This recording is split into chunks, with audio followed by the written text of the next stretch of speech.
Winter 1945. Camp Ruston, Louisiana.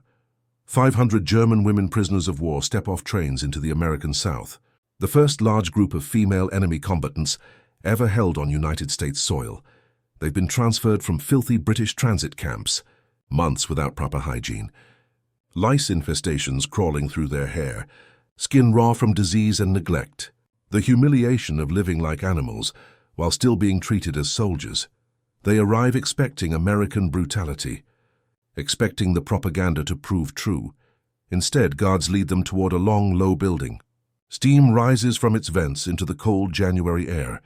The women see white tiles through windows, chrome fixtures gleaming, stacks of white towels, and something they thought they'd never see again.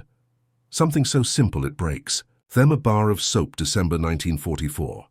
Nazi. Germany is collapsing under the weight of two advancing fronts. Among the captured, thousands of women who served the Reich. Luftwaffe auxiliaries operating anti-aircraft batteries, Signal Corps technicians, Wehrmacht nurses. They weren't frontline infantry, but the Allies considered them combatants nonetheless. The British, overwhelmed with prisoners, warehoused them in converted factories and transit camps. No facilities, no privacy, communal buckets for toilets, cold water only rationed, no soap. The degradation was immediate and total. Women forced to live in their own filth, to sleep in clothes crawling with vermin, to forget what it felt like to be clean. To be human. Then came transfer orders. America would take them. They crossed the Atlantic in cargo ship holds, more weeks without bathing. The smell alone enough to make guards. Wretch. When they arrived at Camp Ruston and a former civilian Conservation Corps facility, now holding over 4,000 German POWs. The women's section had been hastily prepared. Colonel Samuel Morrison, camp commander, West Point graduate, 47 years old, had seen German prison camps during the First World War.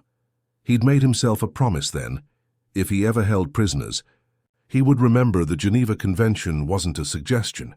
It was a duty. Even if those prisoners wore swastikas, even if they were women, especially if they were women.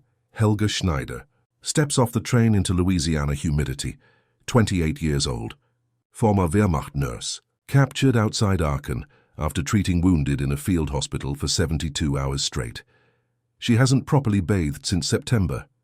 4 months, her uniform stiff with grime, hair matted against her skull, skin itching constantly from lice that have made homes in every crease of fabric, every strand of hair.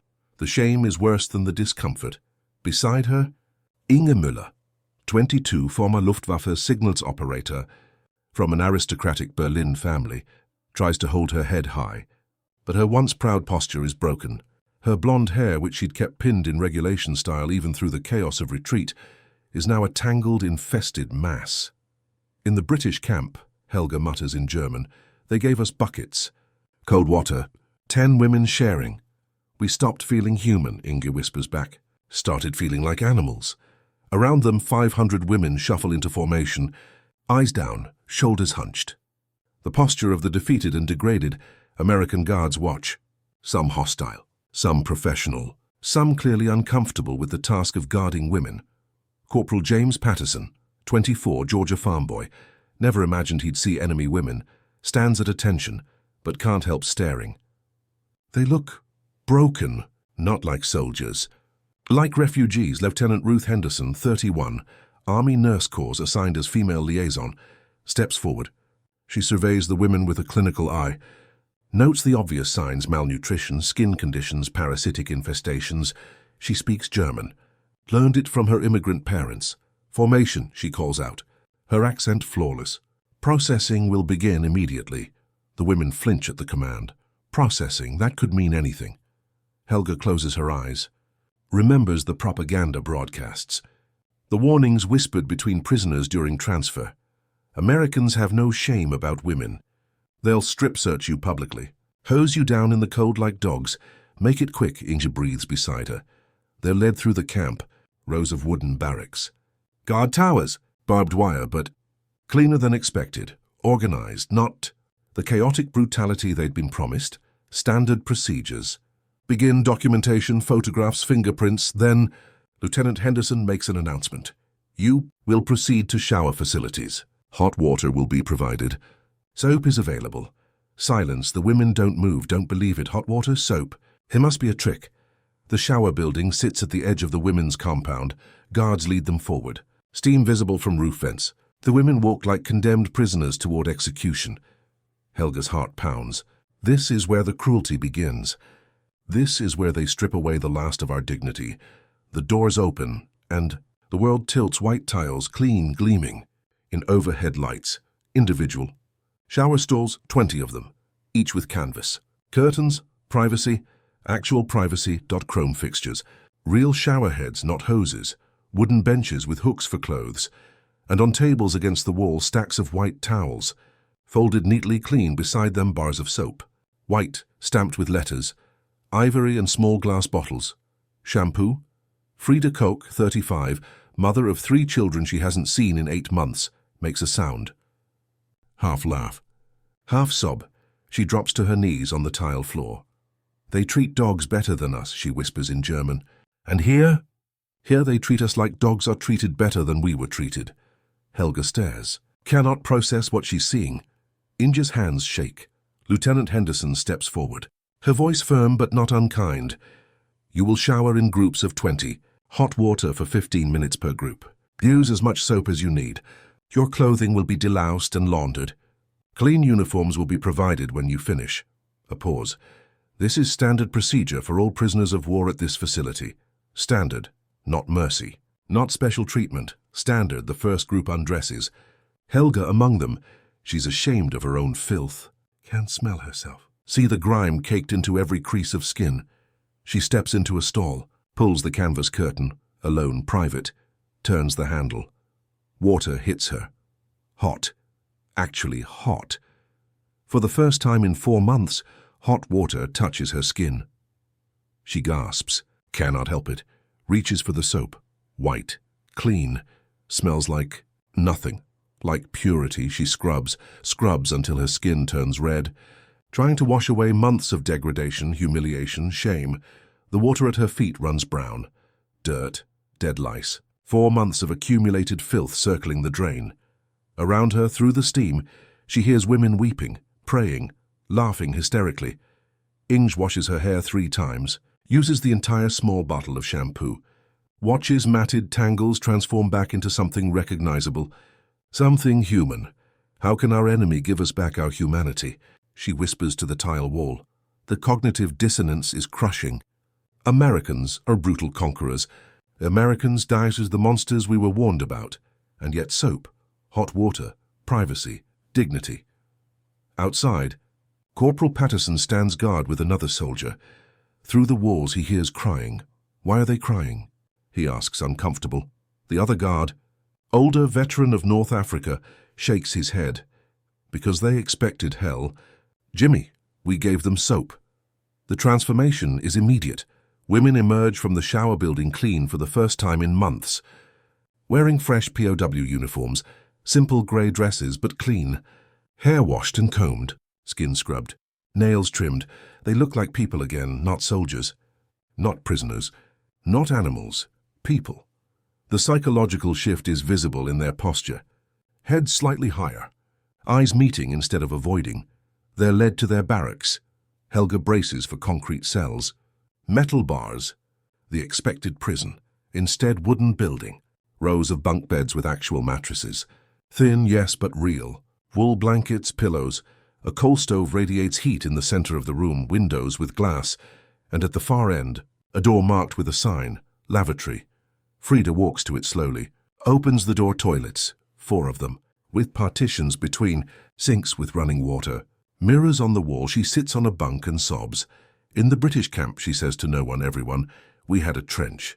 In the open, no walls. I stopped drinking water to avoid using it in daylight.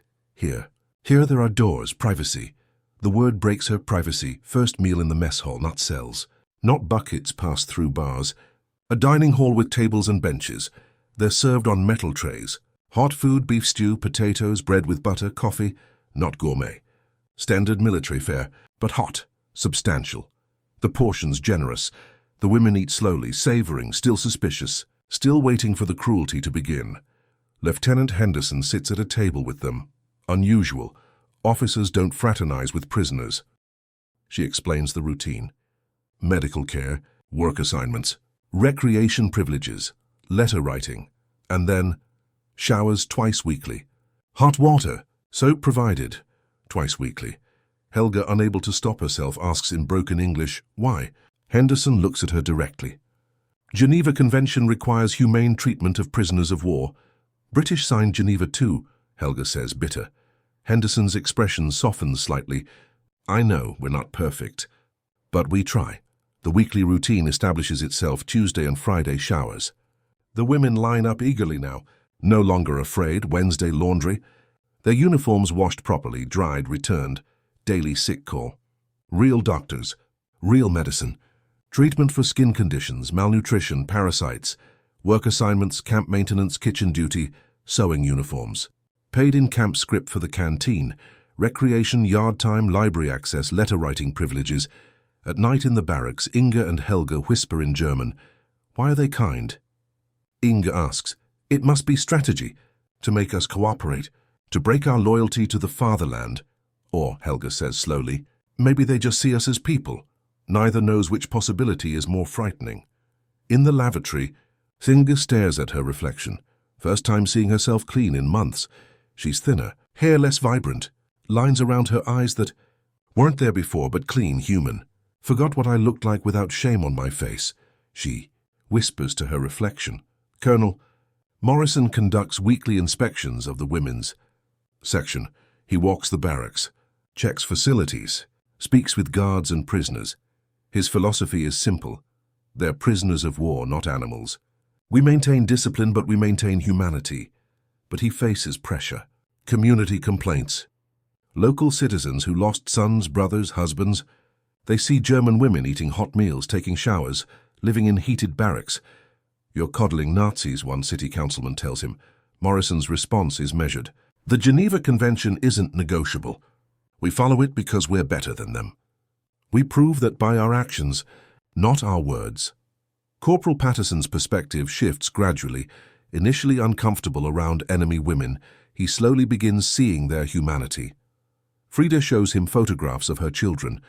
3 blonde children in a garden somewhere in Bavaria. Do you have children? She asks in halting English. No, ma'am. But I got 5 sisters back home. The connection is immediate and uncomfortable. These women remind him of his sisters. How do you hate people who remind you of family? February 1945. American newspapers reach the camp. Censored but informative. The women read about Allied advances, the collapse of their homeland. And then, photographs from liberated concentration camps Auschwitz, Dachau, Bergen-Belsen, the skeletal survivors. The mass graves. The gas chambers. Some women refuse to believe it. Propaganda. Allied lies. But others. Helga stares at the photographs for hours. The horror is incomprehensible. The scale. The systematic nature. The industrial murder. We suffered filth for months, she says to Ing. But others suffered this. Why do we deserve soap when they got gas? The guilt is crushing. She finds Lieutenant Henderson in the medical building. I didn't know, Helga says, tears streaming. I was a nurse. I saved lives. I didn't know. But you wore the uniform, Henderson says gently. You served the Reich. Yes, you're not responsible for things you didn't do. But you're responsible for what you do now. Helga nods. Cannot speak. Corporal Patterson asks Henderson one evening, why do we treat them so well? After everything? Henderson considers the question carefully. Because we're better than them. Not genetically. Not racially, morally. We prove it by our actions.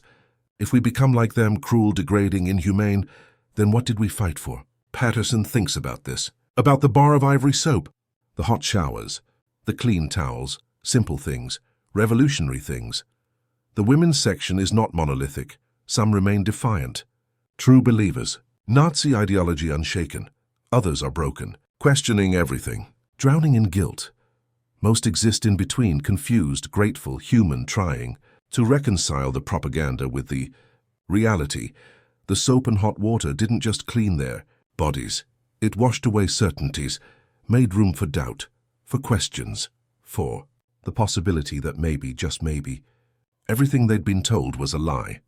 Years later, Helga Schneider would write in her memoir, "That first hot shower in Camp Ruston, Louisiana, broke something in me. Not my loyalty to Germany, not my identity as a German, something deeper. It broke the lie that humanity was divided between superior and inferior. Between those who deserved dignity and those who didn't. They gave us soap. Simple soap. White bars stamped with a single word, ivory, and in doing so, they gave us back the one thing the war had taken from us before we ever became prisoners, our dignity." Most German women POWs were held at Camp Ruston until 1946. They worked. They learned English. Some made friends with guards. Most wrote letters home to families in destroyed cities. When they were repatriated, many kept in contact with Americans they'd met. Letters crossing the Atlantic for years. Photographs exchanged. Christmas cards. The bar of soap sits on a museum shelf now. White, simple, ordinary. But what it represented was revolutionary. In war, we expect cruelty to answer cruelty. Violence to meet violence. Degradation to respond to degradation. But sometimes the most devastating weapon isn't a bomb or a bullet. It's simple decency. A hot shower. A bar of soap. A clean towel. A reminder that even enemies are human beings who deserve basic dignity, and that changes everything, because you can't easily hate someone who treated you with humanity when they didn't have to, who saw you at your lowest and offered you soap instead of suffering, who proved, with water and white tiles and privacy curtains, that evil is a choice, not an inevitability. The war ended. The soap remained, a small white reminder that humanity, even in our darkest moments, is always possible. We just have to choose it.